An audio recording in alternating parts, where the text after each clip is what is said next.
Today on the list, we check out an immersive art exhibit, learn how to boost girls' confidence, and why the perfect smile is trending with adults. 60% of my patients coming in these days are adults. Plus, do I get a prize? I do. why these new movie sequels are not for the faint of heart. It's time. But first, the relaxed look that's the latest in style. Oh, I like that. It's your life, it's your list, and it starts right now. Hey everyone, I'm Jimmy Rhodes. And I'm Christina Guerrero. You know, your home should be the place where you feel cozy and comfy, and the latest trend in home decor is all about that feeling. Naturally, it's called the coastal grandmother. And sure, maybe you're landlocked, or not a grandmother for that matter, but there are elements of this vibe that people across the board are fitting into their lives and their looks. That's right. Teresa Strasser looks at how to make the coastal grandmother aesthetic your own. And that's our featured story at the top of the list. Time to let you in on the lifestyle craze known as the coastal grandmother aesthetic. The term was coined by TikTok creator Lex Nicoletta and went viral earlier this year. If you love Nancy Meyers' movie, coastal vibes, recipes and cooking, Ina Garten, cozy interiors, and more, there's a good chance you might be a coastal grandmother. What age can pull off this look? Anybody. You don't have to be a grandma. I'm not a grandma. I love it, and I would wear every day. It's almost like you have the suitcase in the trunk, and then you're going to go on vacation right away. My Louis Vuitton suitcase. Yes. We stopped by my sister's closet and my sister's attic to get in on the trend.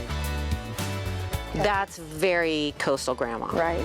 With the help of fashion and design expert Juliana Garten. It's close to the ocean, so we have all the colors related to it. So the ocean water blue color, the sand that's represented with the white, and also the nude colors. I feel like this is a great representation of the style. Yes. It's a very minimal and relaxing style. So let's begin with some clothing staples. So the button shirt, I'm almost sure everybody would have one in a closet. Leave it untouched for a relaxed feel, and for bottoms, think loose pants in light fabrics like cotton and linen. Baggy neutral pants. Yes. Or you can go for jeans as long as they're in a lighter wash. Are these good? That's perfect. And inspired by those cold, breezy nights at the beach, a knit sweater. I would say we always have a sweater that even if we're not wearing it all the time, but we know we have it. Look at mine. It fits perfectly with the style. This is kind of like yours. Yes, I love that. Oh, see, I'm getting the hang of it, Meryl Streep.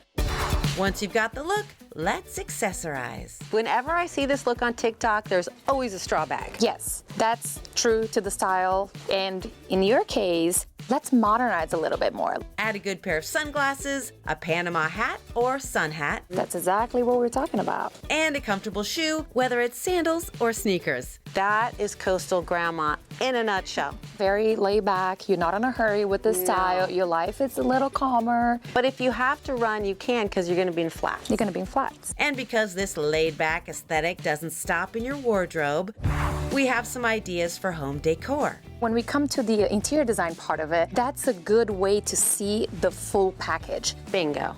The same color theme is going to be throughout, right? So I feel like the couch will be that linen material. The accent color could be the blue. Or start small with some throw pillows, floral arrangements, or ceramics. This is perfect because the color just goes with any piece you have, any furniture. I just love that. So we see that very chic look, but it's coastal chic look. And that's your guide to the coastal grandma aesthetic. You keep doing what you're doing. Grandma needs to sit at the top of the list. Most of us grew up knowing one way to fix a mouthful of crooked choppers: braces and retainers. Ouch. But modern dentistry has greatly expanded our options. So we're looking at some of the new ways to straighten your teeth. When the pandemic forced us to work from home, we spent a lot of time staring at ourselves. And many of us thought, man, my teeth are a mess. And there's still quite a few people that do work remotely, and they come in regularly and they tell me, I don't want to see my teeth crooked on the screen anymore. Dr. Amanda Gallagher says she's seen a patient boom thanks to Zoom. And nowadays, patients have an array of options to straighten those smiles. Let's start with the oldest method, traditional braces. These can be metal, they can be clear. We even have a champagne gold bracket that goes on the outside of the teeth. But if that's a little too much metal, she suggests in-brace, which are behind the teeth braces that even she wears. I have them on behind my teeth, but they don't bother me. A wire applies gentle, continuous pressure on the inside of your teeth. I like to show patients it too. It's a great kind of party trick. But if you want to avoid wires altogether, she says to look at clear aligners. I'd say 60% of my patients coming in these days are adults. They're talking all the time and they see the crowding, but they don't want to look worse before they look better. So that's where the plastic aligners come in. You pop these plastic brackets on and off when you brush and eat. If your teeth just need a simple fix, Dr. Gallagher says you could look into a program that uses aligners with remote monitoring. Smile Express is for more, I would say, mild to moderate cases. Maybe this is somebody who had braces when they were younger and didn't wear their retainers and their teeth shifted. She says it generally takes about 6 months or less and can cost about half of what traditional treatment would cost. We have remote monitoring through Smile Doctors Anywhere app, which is downloadable on your phone. And on a weekly basis, you're prompted to scan your teeth with your Invisalign, with your Smile Express Invisalign aligners in, so that we can make sure that doctors are checking to make sure that everything is moving well. You can find a provider near you on the website smile-express.com. And no matter which method you pick, Dr. Gallagher says it's always a good idea to get a professional opinion. An orthodontist, for the most part, has every single one of these options available to treat you and to give you all the options to get the absolute best result for yourself. Smile bigger with straighter teeth. We'll ask anyone who's ever been a teenager, and they'll tell you how tough it is to emerge from those years with a positive self-image, and social media with its perfect pictures has only made it tougher. So let's be proactive with tips to help girls get the confidence to succeed in life. Learning self-confidence at an early age is an important life skill. COVID has done a number to girls developing in skills that sharpen their character, that help them grow in their confidence. So whether you have a daughter, granddaughter, niece, or you are one, we talked with co-founders of Girls Mentorship, Mary Francis and Jill Peterson, to learn tips to give girls confidence.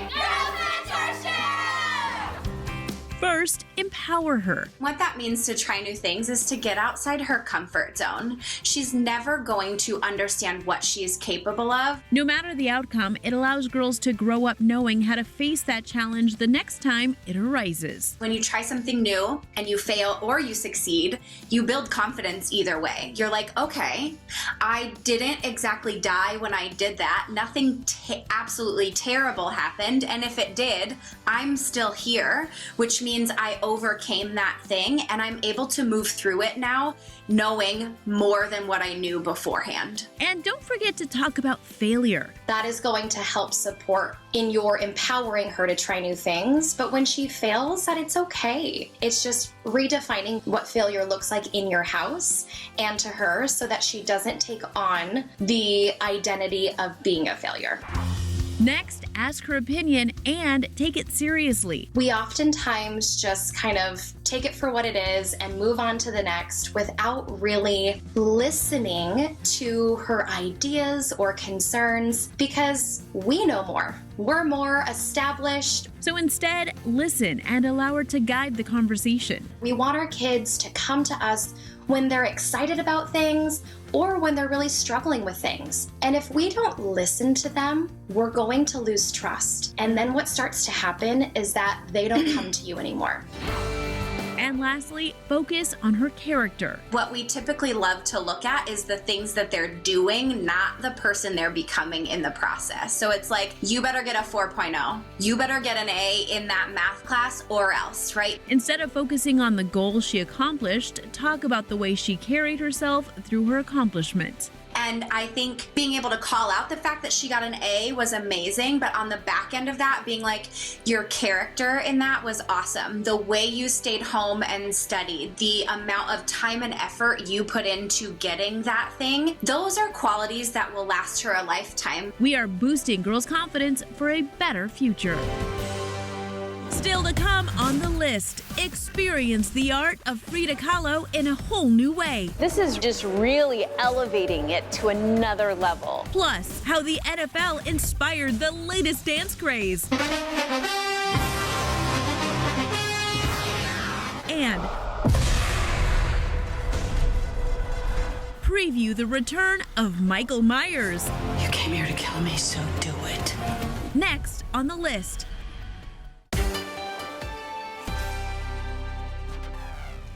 Welcome back, friends. All right, today we are celebrating a truly groundbreaking artist, Frida Kahlo. Yeah, she is one of the most influential painters in history, and now her fascinating life and work is the subject of one of those big projected walkthrough exhibitions. That's right, which I had a chance to experience, and it was awesome.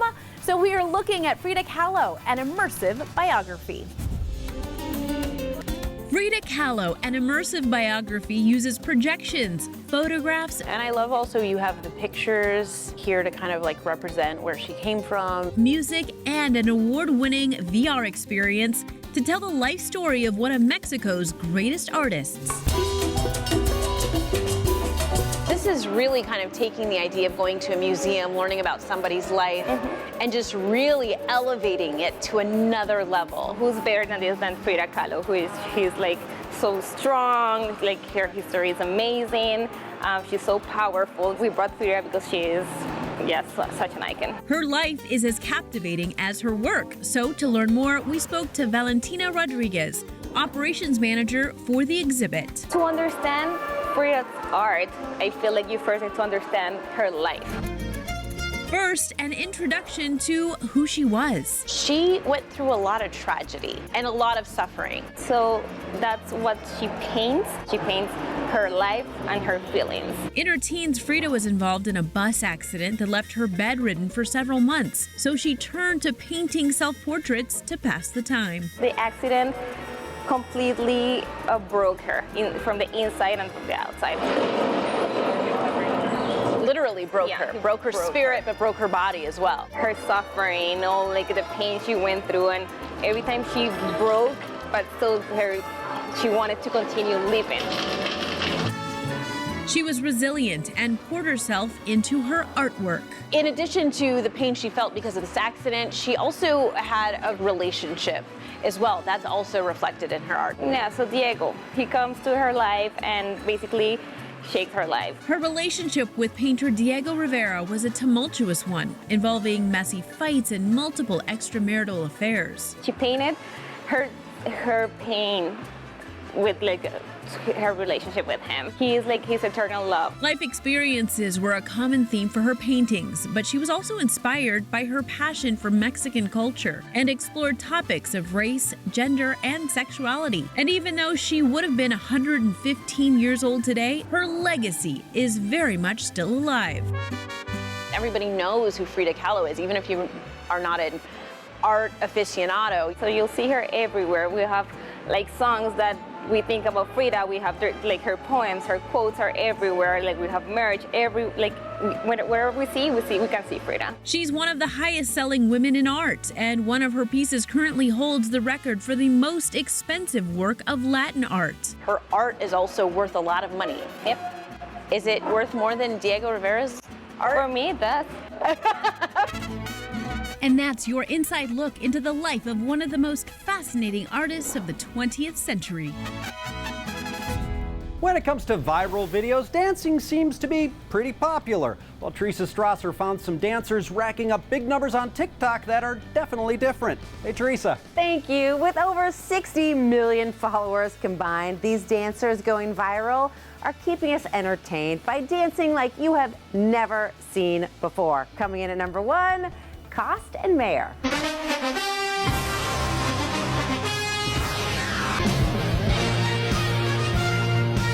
Austin and Meredith Talenko are as synchronized as their relationship.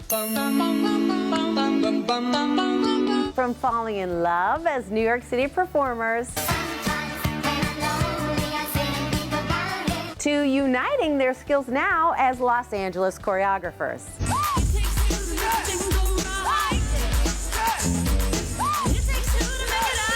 The couple now spreads their talent and humor on TikTok. At number 2, Just Mako. I got delicious taste, you need a woman's touch in your place. Just protect her and keep her safe. If you've ever felt awkward dancing in public, Michael Lee is here to inspire you to dance like no one is watching. He started out as a professional dancer, but has since found his niche on TikTok by busting out his moves in the most unexpected locations.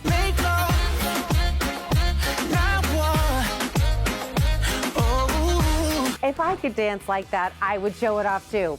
And last on our list of dancers going viral, Dance 10 Fiction Official, also known as Fiction. Faces pass and I'm homebound. Bust down, bust it. If Duchamp looks familiar to you, you may have seen him on season 10 of So You Think You Can Dance, where he won it all at just 18 years old. Now, Fiction shows off his skills with fun viral challenges and performances, including popping, waving, and animation.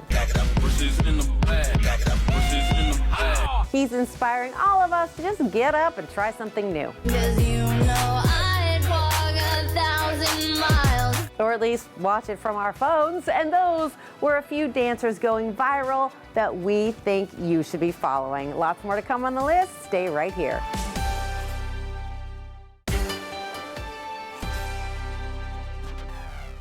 Welcome back. Okay, on today's watch list, Halloween is right around the corner, lurking like a shadowy creature about to fling open the floodgates of on-screen screams. Jackie Denker is taking a look at some of the most blood-curdling new horror sequels and reboots coming our way.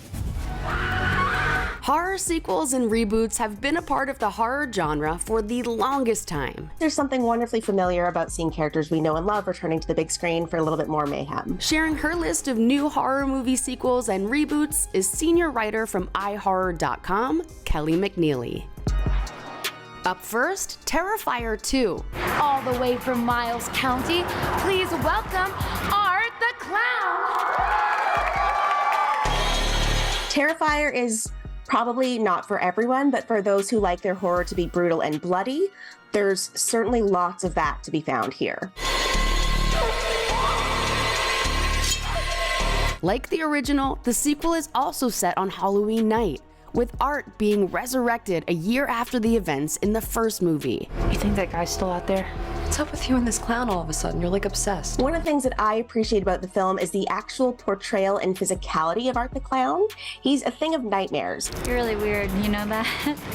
I believe him. Terrifier 2 drops in theaters this Thursday. Up next, Hellraiser. Beautiful, isn't it? This reimagining marks the 11th entry in the Hellraiser franchise. It opens up and it cuts you. And then they come to collect. The master of horror, Clive Barker of the Candyman series and Gods and Monsters fame, is back as a producer to reboot this 1987 horror classic. What is it you pray for? This one follows a young woman struggling with addiction who comes upon the puzzle box. And of course, chaos ensues. It's time. Greater delights await. We wish to see you. Hellraiser streams exclusively on Hulu this Friday. And finally, Halloween Ends. The Halloween franchise is an October staple for any fan of fiendish fun. You came here to kill me, so do it. The events of Halloween Ends take place 4 years after Halloween Kills. It's a movie about a final reckoning between Laurie and Michael. You can catch Halloween Ends in theaters or stream it simultaneously for the first 60 days on the paid tier of Peacock, October 14th. Terrifying horror movie characters coming back this October on the Watchlist. We'll be right back.